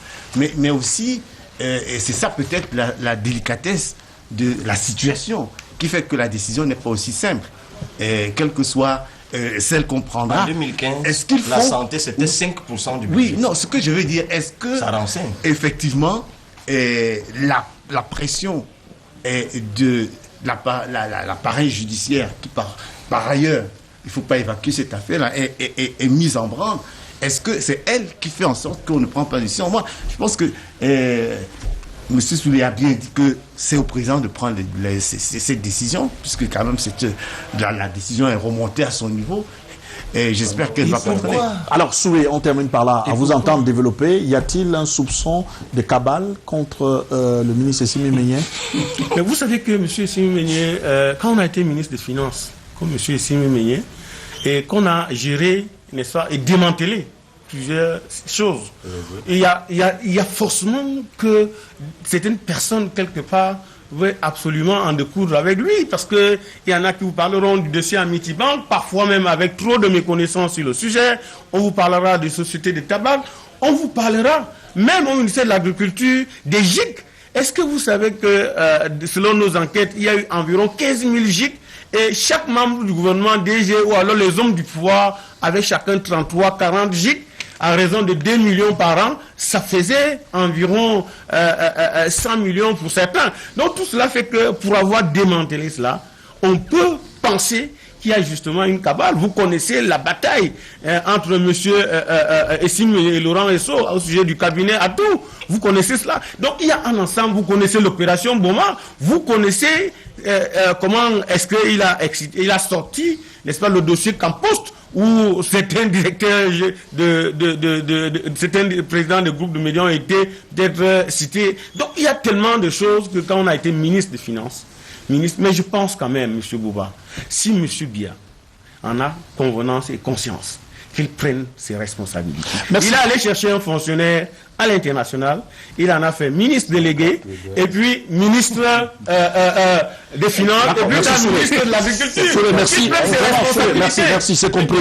On marque une pause, s'il vous plaît. Soulé, ne monopolisez pas la parole. Soulé, vous n'êtes pas seul sur le plateau, je vous en prie. Soulé, vous n'êtes pas seul sur... Non, vous n'avez même pas droit à cette seconde-là. Soulé, vous êtes censuré. Mais aujourd'hui, je vous refuse cela. Je vous refuse cela, Soulé. Pour les autres sujets. Soulé, vous allez le dire. Oui, vraiment, ne me donnez plus la parole pour les autres sujets. Mais je voulais dire une chose. Monsieur Gaston Komba, vous êtes un élu du peuple. Nous avons le devoir d'obligation de nous battre pour ceux qui sont en position de faible. L'affaire Essimi Meigné ne doit pas être l'affaire Dreyfus en France, où quand, dans une famille, quand on n'en parle pas, on est content. Dès qu'on en a parlé, c'est les fourchettes, les couteaux, les machettes qui sortent. Pensons, si l'expertise médicale est convaincue de l'évacuation sanitaire de M. Essimi Meigné, vraiment laissez-le se soigner. Au besoin, envoyez-le avec des gendarmes. Ok, d'accord. Soulé, voilà, Soulé, vous êtes vous-même tiré une balle au pied. Vous n'allez plus prendre la parole au prochain sujet. On marque une pause juste derrière pour prendre la dernière thématique du jour.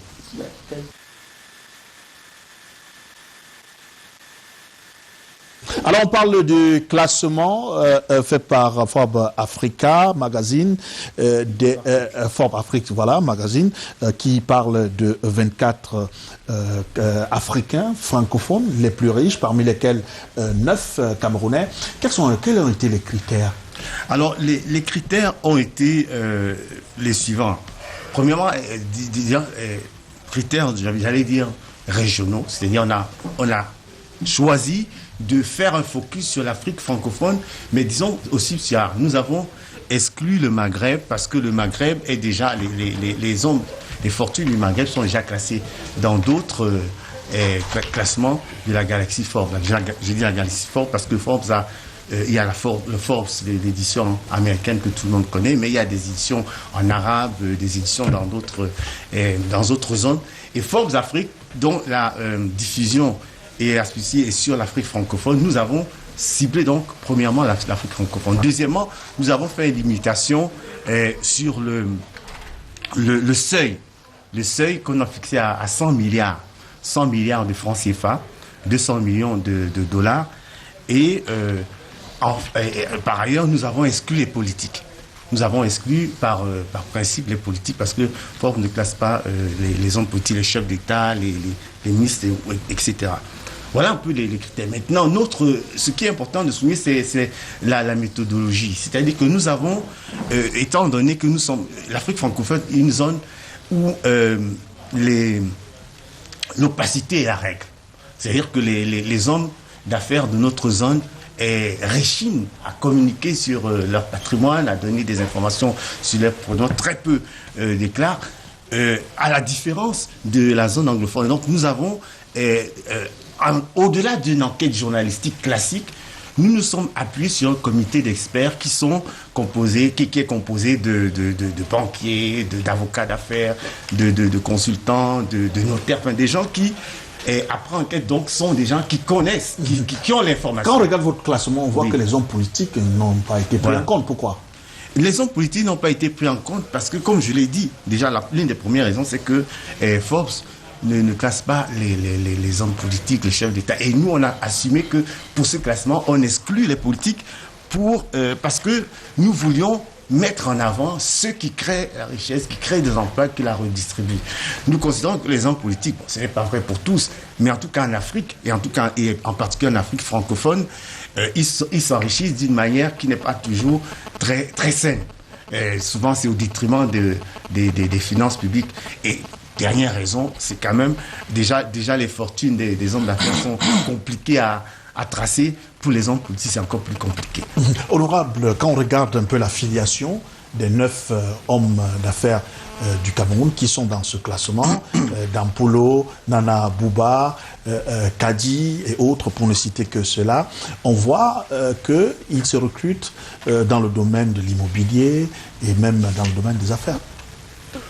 Oui, déjà il faut se féliciter que sur les 29 Africains de la zone francophone, si j'ai bien compris, qui est 9 Camerounais. Cela montre que véritablement au Cameroun, il y a véritablement un esprit d'entrepreneurship qui est bien ancré, c'est-à-dire qu'on a véritablement des Camerounais qui sont très dynamiques, qui sont très percutants dans le domaine des affaires, ça il faut le relever.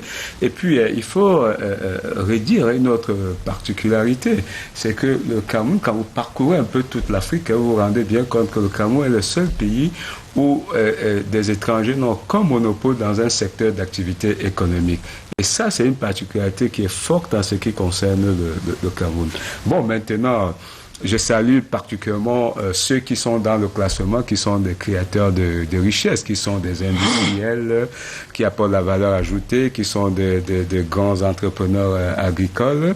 Bon, là-dedans aussi, c'est un fort tout. C'est-à-dire, il y a des gens qui sont dans l'économie des services, qui sont dans la finance, ceux qui sont dans l'opération d'achat-vente, c'est-à-dire qui achètent à l'étranger pour vendre dans le pays. Mais je salue particulièrement, véritablement, ceux qui créent de la richesse à travers la valeur ajoutée. Vous savez que l'économie des services, elle crée peut-être de l'emploi, mais véritablement, elle ne crée pas de la richesse parce qu'elle fait en fait, c'est-à-dire que c'est en fait un recyclage de la monnaie qui passe de main en main. Mais en Afrique aujourd'hui, on a besoin véritablement d'entrer dans le domaine de l'économie réelle pour bâtir le socle de notre développement. C'est pour ça d'ailleurs que j'apprécie par exemple la présence de l'industriel Kadi, qui d'autre encore Nana Bouba Nana Bouba dans ce classement qui est dans l'industrie. Véritablement, je pense qu'aujourd'hui on a véritablement besoin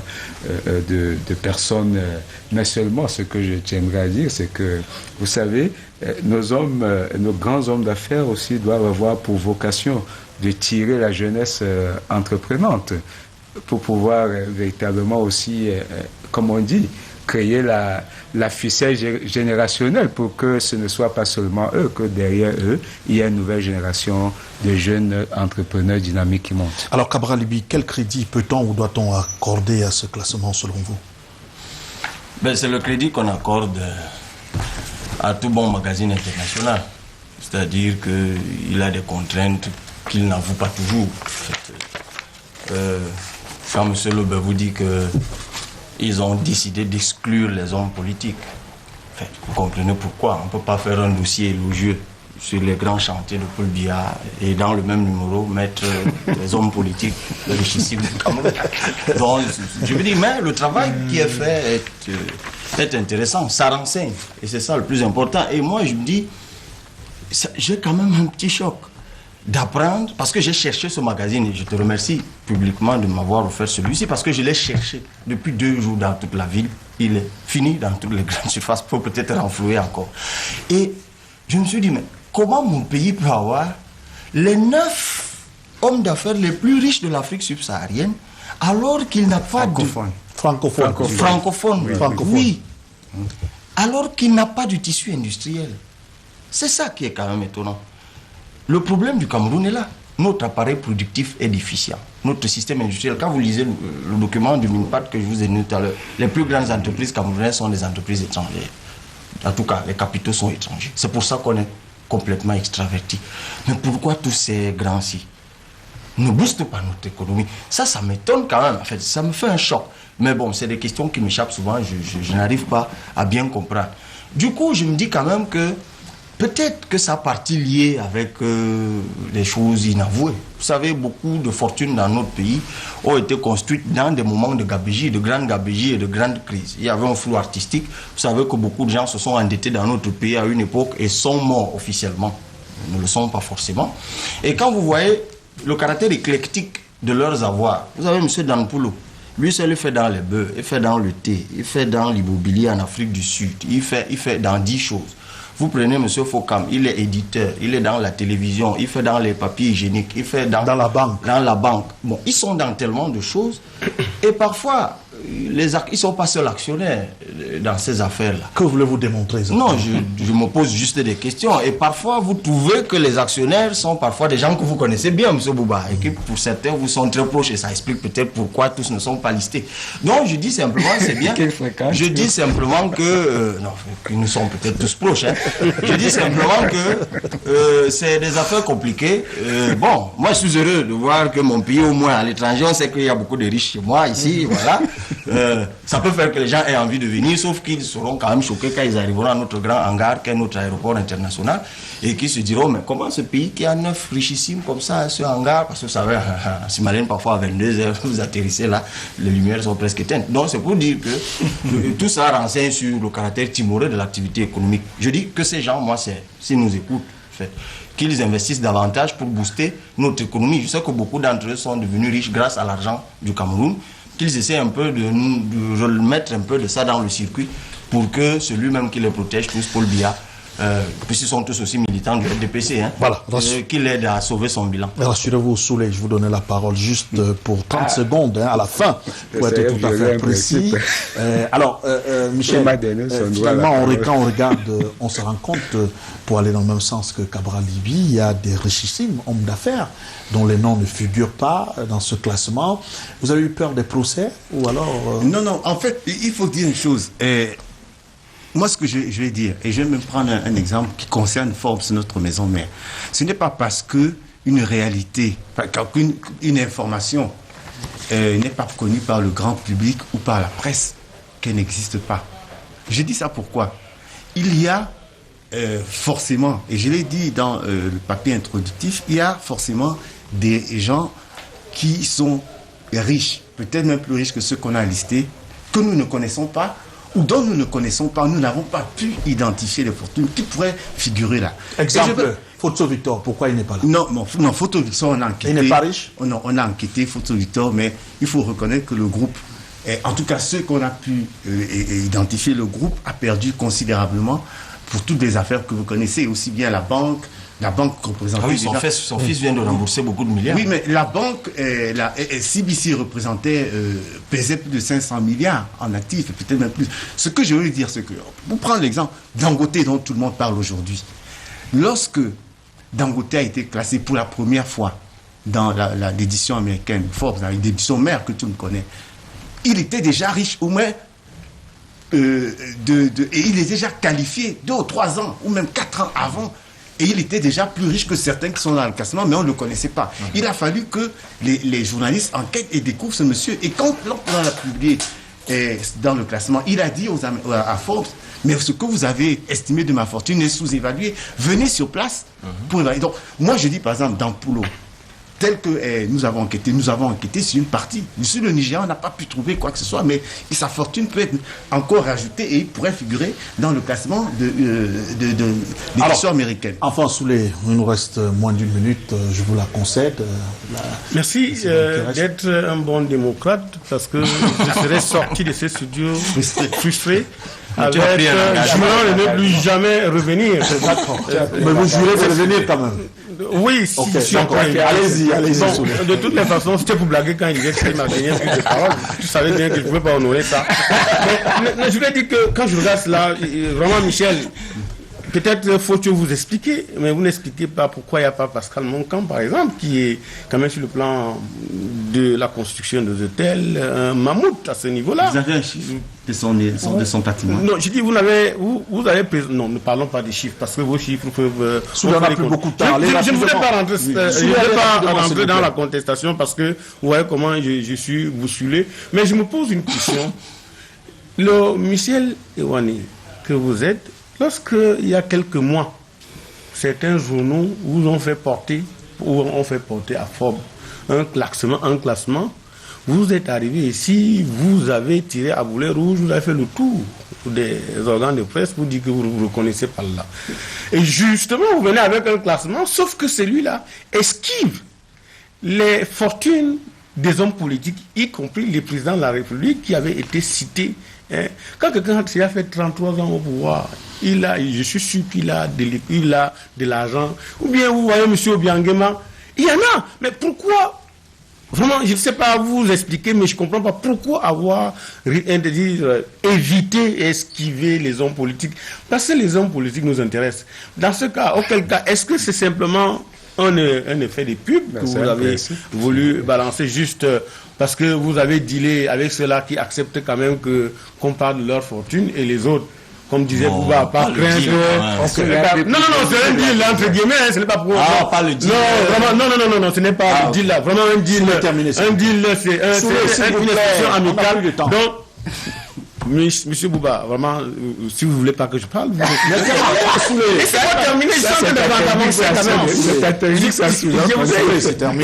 je voudrais dire, on continuera le débat, n'est-ce pas, off the record, mais il faudrait bien que Michel réussisse à nous expliquer pourquoi ils ont esquivé, n'est-ce pas, les hommes politiques qui nous intéressent. Ok, déjà plus de 8000 vues et commentaires sur notre page Facebook. Canal Presse officiel, je précise que les opinions émises sur notre page Facebook n'engagent que leur auteur. On va vous donner peut-être 2 ou 3 réactions. On dit 33 ans gagnés, ce n'est pas le qui veut, mais c'est le qui peut. Bon anniversaire, c'est Basile Maya. Alex Deviki dit Cabral a tout dit concernant l'évacuation sanitaire. Cyril Nié, il faut évacuer le ministre Essimi Meigné. Il est dans ses droits. Améliorer les plateaux techniques. Il manque de l'eau à l'hôpital central de Yaoundé. Paul Biya lui-même se soigne où? Se soigne à l'étranger. Quelle honte, 33 ans. Après, soyons un peu sérieux. Il devrait avoir honte. Donc, on a enregistré jusqu'ici, comme je le disais, plus de 8000 vues et commentaires pour cette émission. Cette émission est bien la vôtre. Merci de l'intérêt que vous accordez à l'émission. Cher monsieur, merci d'être venu. Soulé, merci à vous. Merci Michel. Et merci honorable Gaston. Merci de m'avoir refusé la parole pour le dernier tour. D'accord, c'est pas grave. Et d'autres soirs, je crois que vous ne ferez pas consoler. Il n'y avait pas de tour. Vous reviendrez quand même. Vous reviendrez. Merci Cabral Libi.